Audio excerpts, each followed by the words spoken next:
All right, ladies and gentlemen, what is going on? Welcome to Wuthering Waifus, my breakdown of the newest resonators in our favorite game, Wuthering Waves. And we got a big one today. We're going to be talking about Aemeath, as I've finally learned how to pronounce her name. And we're going to just sort of break down everything that she does, how free-to-play or not free-to-play friendly she is. And, yeah, it took me a couple days longer than I initially wanted to get the video out, but I really wanted to make sure that I had things right, and just feel like I actually had this thing down. So, without further ado, I want to give a shout out to my friend Dante, who did help me compile some of this information and some of these takes. And okay, so if you're an OG player of both PGR and or WUWA, I cannot help but see Aemeath as another version of Nanami, a character from another Kuro game. Both are lighthearted characters, tugging at your heartstrings. Aemeath, or should we be calling her Aemeath or Aemeath, is a digital ghost. She originally is just an ordinary student chosen by the Exostrider to be a sentinel resonator. She has a passion for saving the world, a childish dream from a kind-hearted girl who was never tainted by the harshness of real life. Aemeath will later on reject this idea, but we won't give any spoilers today. So Aemeath is releasing here in patch 3.1 of Lahairoi, the Roya Frostlands region, and one of our major concerns early on is that this is actually one of the most free-to-play unfriendly units that you could possibly have at this phase of the game. Hopefully that changes as more units come out and the meta shifts a little bit, but right now her place in the meta is locked to a couple teams, and they're not cheap, my friends. They are not cheap, and so please make sure that you do inform yourself before you just pull because you like the pink-haired girl. I get it. I've done that. And let me just tell you, you may end up regretting it unless you don't care about endgame and meta and all that stuff, in which case, well, there's not really a need to watch YouTube content on characters. Just pull who you want and have fun with the game. That's always the recommended way to play the game anyways, I think. But, you know, we can't help but want to see that flashing number on the screen be as high as it can possibly go. And in her case, that number is going to be tied to a couple teams, and probably right now one in particular. So let's go ahead and start with weapons, where we always do. This is the first part of the free-to-play unfriendly problem. She really is, much like Cartithia, she really, really needs her weapon, her sig weapon. And I guess while we're parked here, let's talk about that. This isn't really that revolutionary. Cartithia also not super free to play friendly, although maybe a little more so because Arrow Rover can hold a spot on that team. So you don't need all limited characters, but you really do need the dedicated support in Shakona to hit her full potential. On top of that, you do need Cartithia's sig weapon. Really, this is only our third Sentinel Resonator, and the first one was so early in the game, Jinshi, that it's hard to compare either of these two to her, because she's an old unit now, and at the time there weren't that many teams to even comprise with her. You almost had to use 4-star units or standard banner units or whatever. So, anyways, her weapon is going to be almost mandatory. It just does so much. It interacts with her kit, and let's see what it does here. It's going to give, at level 90, it's going to give 587 attack and a pretty nice 24.3% crit rate bonus. Rank 1 Star Chaser. We're not going to look beyond Refinement 1. Increases all attribute damage bonus by 12%. When inflicting Tune Rupture Shifting or Fusion Burst, the wielder's Resonance Liberation damage ignores 32% of defense and 10% fusion res on targets for 8 seconds. So, this is a really, really nice weapon. The reason that this is not free to play helpful is twofold. One is it cuts both ways, right? One, you need it to really reach Aemeath's potential, and two, you cannot use this weapon on any other resonator. So if you're a person that likes to pull weapons that have more universal value, this is not a weapon that's like that.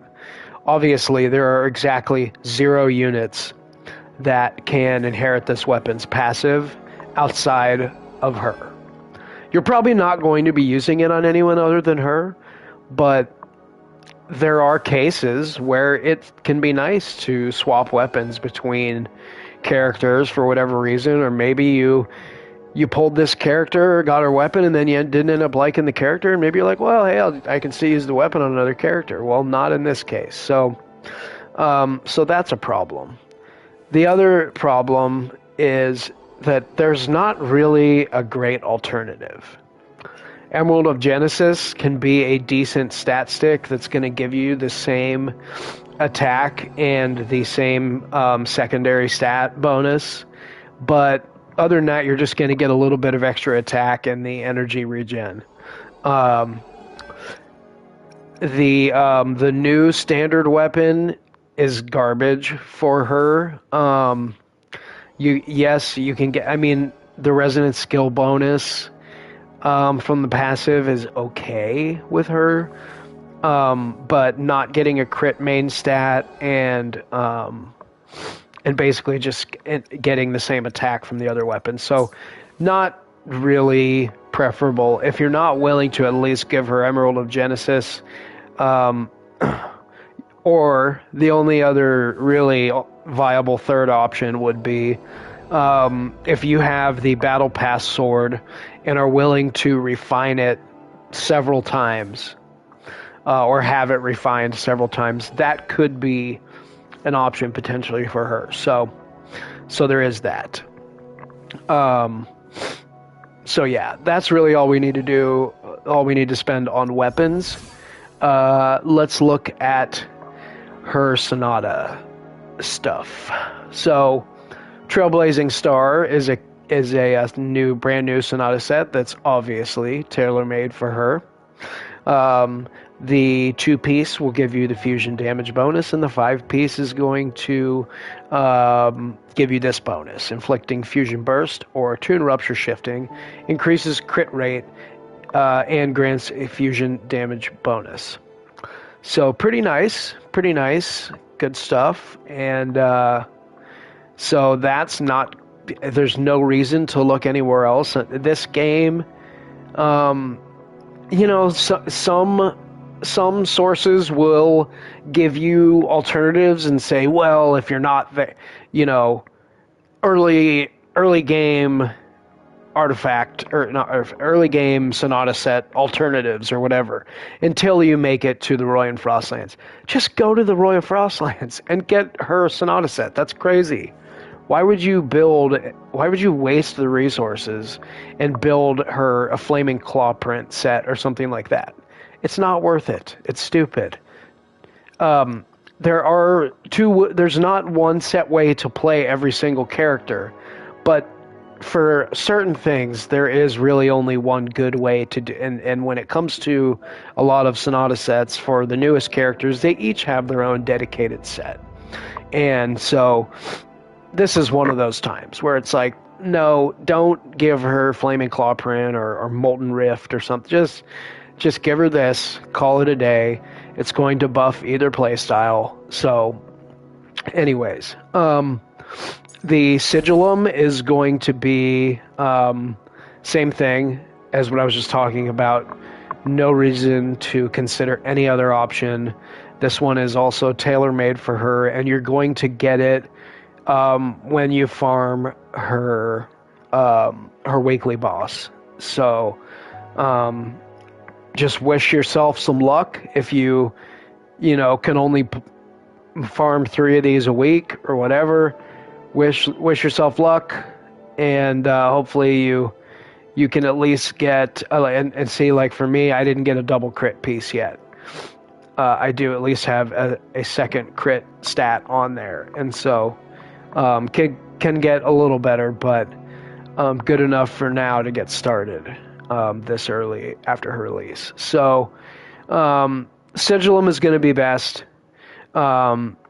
because it's a summon type echo. I prefer summon type echoes with all of my DPS characters, just because they don't waste additional time, transforming into something. It's just a quick shot, does some damage, some fusion damage here.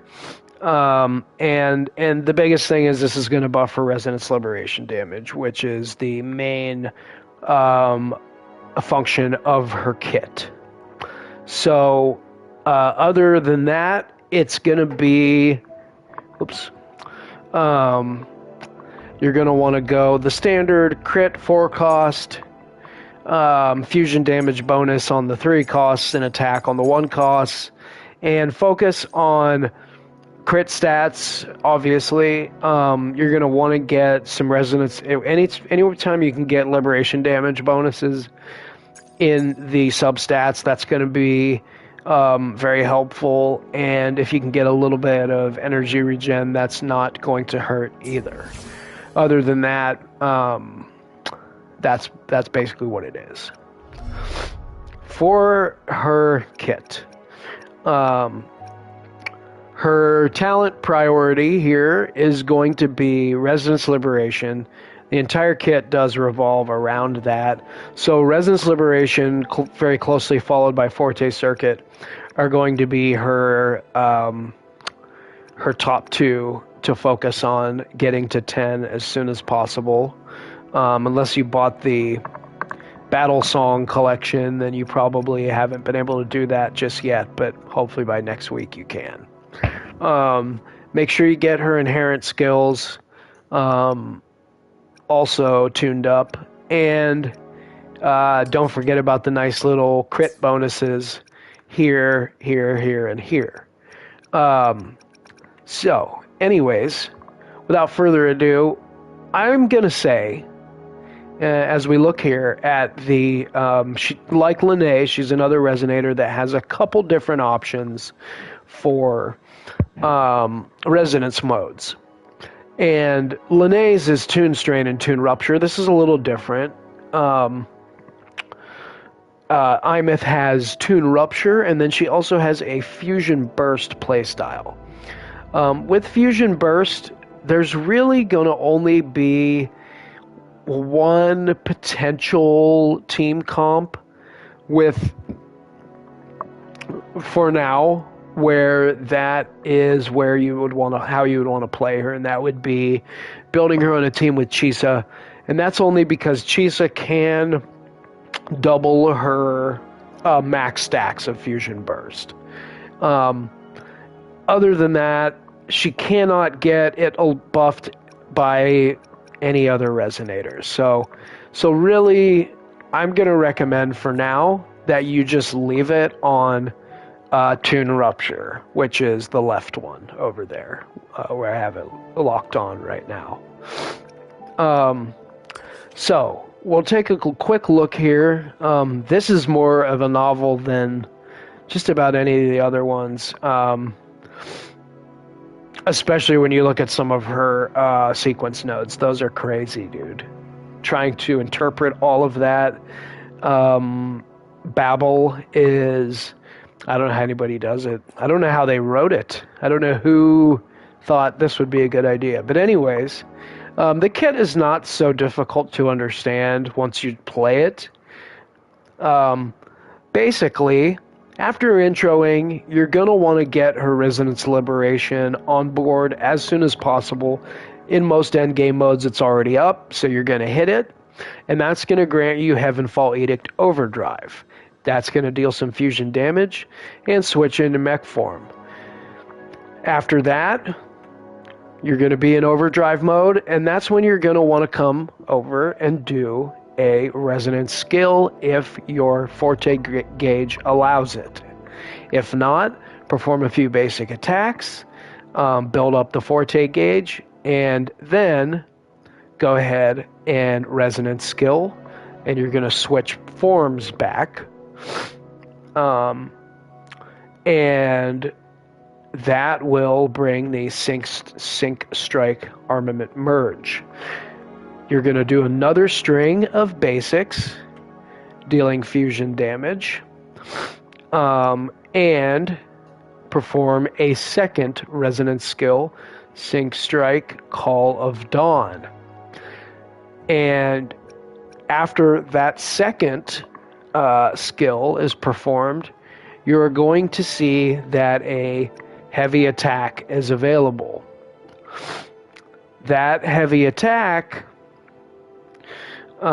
is going to unlock her second ultimate, which is Heavenfall Edict Finale. And the nice thing there is you actually have the option to press Resonance Skill or Liberation to go ahead and fuck up the enemy, shall we say. Rip the floor out from underneath them. So it did take me a little while to figure out how to play it. I think that come far enough to be able to at least show you a couple decent rotations. So let's get into it. Let's do TOA, and we'll show you what our premium team looks like. It is, of course, going to be the last 3 resonators that appeared, and so this is tough. This is not free-to-play friendly. Your average player does not have the resources to pull 3 standard or 3 limited characters in the span of a month and a half or so. So, yeah, it kind of sucks. If you have one of them, you can still get close to her damage ceiling. If you have one of the 2. Or if you have Chisa in one of the 2, or Lupa. And if you have Lupa and Mornier, or you have Chisa and Lene, you may still be able to do it. But it is going to be... You're taking a DPS loss for sure. And so here we go. This is going to be the rotation. It is going to be Mornier into Lene into Aemeath. So we'll start with Mornier. And we're going to get that charged attack there as soon as possible. Resonance skill, run the Echo, Liberation. Then we're going to get a tune break. We're getting another charged attack once it's glowing blue. Do that, and when her outro's ready, we bring Lene in. Skill, Echo, Liberation. Charged attack for about a second and a half there, and do 3 leaps in the air and a plunging attack. Tune break. And Aemeath is ready, and you're going to perform the Liberation if it's available. And then you're going to perform some normals. Skill. Normals again, and another skill. And then you're going to... Well, I fucked that up already. There we go. Hold that charged attack, get the ultimate, the second ultimate. Alright, and Mornier... back. You don't have to hold that charge attack the second time because she's already up in the air in wide field observation mode. And, okay, another charged attack. Lene on field. Special delivery, go boom! Go over here. Hey, where's the fire? Yeah. Whirling up from the sky. Starlight over the sea. Alright, perform a few basic attacks. Open with that liberation. Skill. Some basic attacks. Build up the gauge. Skill again. And then the charged attack and the second ultimate. There we go. I got it down right that time. Okay. Back to Mornier. Leave it to me. Structural overriding, authorizing maximum output.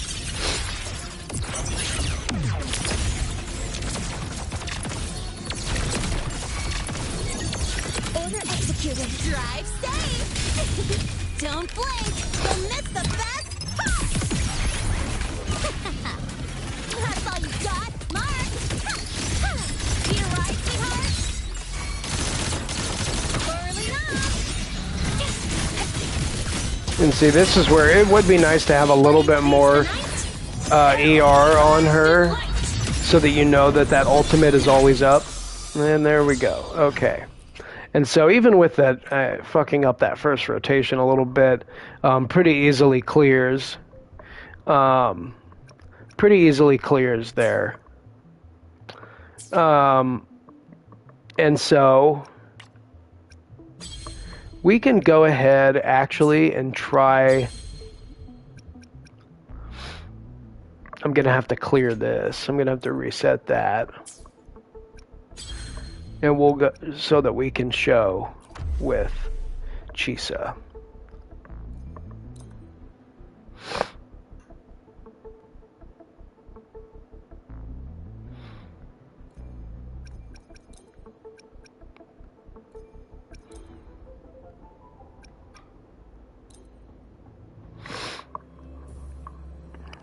Oh wait, oh no.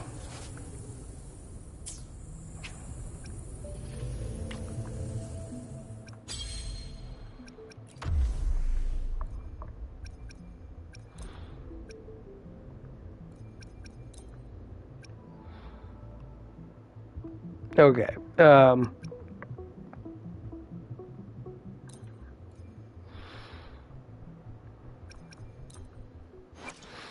We need to do this. So this would be, let's go ahead and just do a little trial of Fusion Burst and see what the difference is here. And see if we can get close to the same clear time, which is about 3 minutes remaining, right? Special delivery, go boom! Take it up, go over here. Hey, where's the fire? I'm just getting started.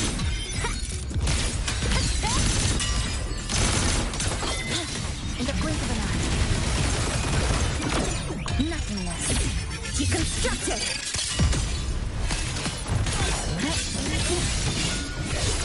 This ends here. Stop! Cutting through the numbers. Whirling up! Starlight over the sea. Okay. Scorch through the void.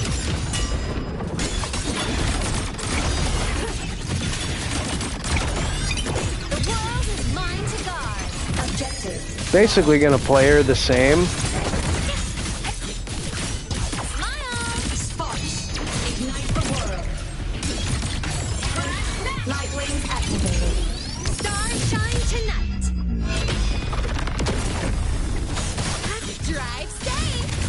Don't blink.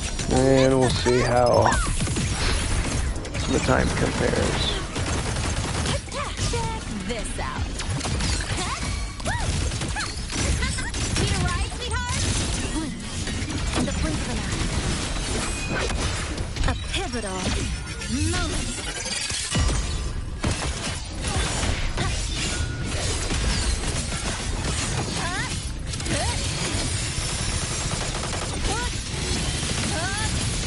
Break apart.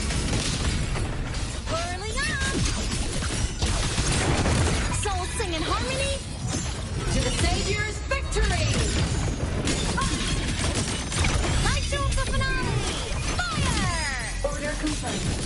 Feather drones assemble. Come on. Avengers assemble. Body limit unlocked. The Savior rises. Alright, that's not bad. 305. Tie a bow and call that my signature.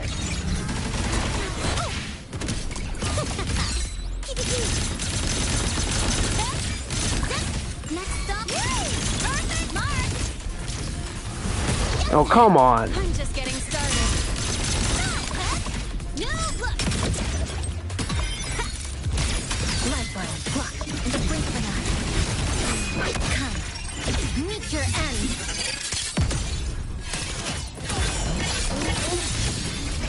Structural collapse. Cut. Connection severed. Whirling on. Blade cleaves the night. Herald, purged in light. Break apart, heroes on. Lights up. Line lights, check. Come on, little one. Fly high. Truth, reach the cosmos. Okay, so still clears pretty easily.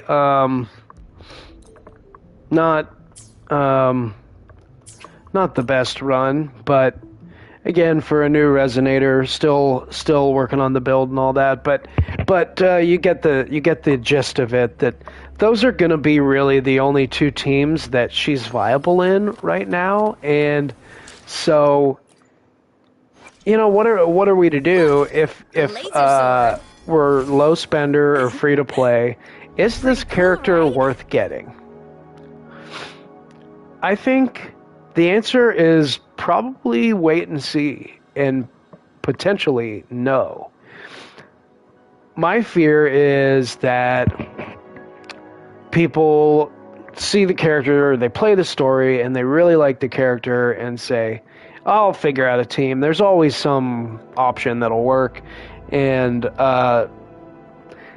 if you're a new player and or even if you're an old player and you just don't, spend a lot of money on the game or whatever the case is, you're probably not going to have all of her best. You're not going to have even 2 of her 4 best in slot characters for these teams. They've put 3 characters on her banner together. 2 including her, that you may, with an untrained eye, look at it and think, wow, they want me to pull all 3 of these characters and play them on a team together. Well, first of all, no, that doesn't work. Lupa basically needs only fusion. The other thing is that then you need to get at least 2 5-star weapons. So there's no way you're doing that if you're a new player. So hopefully you did grab one of either Linné or Mornier. And then if you did that, then I would say, please, by all means, go ahead, pull this character, grab the other one of whoever you didn't get in the last patch on their rerun. They rerun new characters, new popular characters, in a pretty quick turnaround in this game. So I would say, if you don't have any of them, wait and see. Pull Aemeath on her rerun. It won't be that long. It'll maybe be 4 or 5 months. If you did get one of them, at least, then pull if you want to.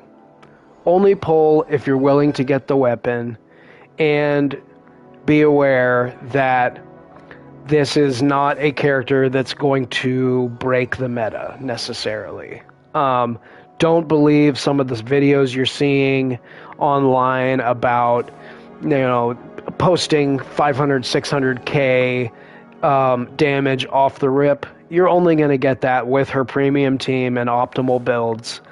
You can believe me or not believe me, but that has been my experience, especially if you are a more of a skill issue player like myself. You're not going to achieve that without both of them. It's just not feasible.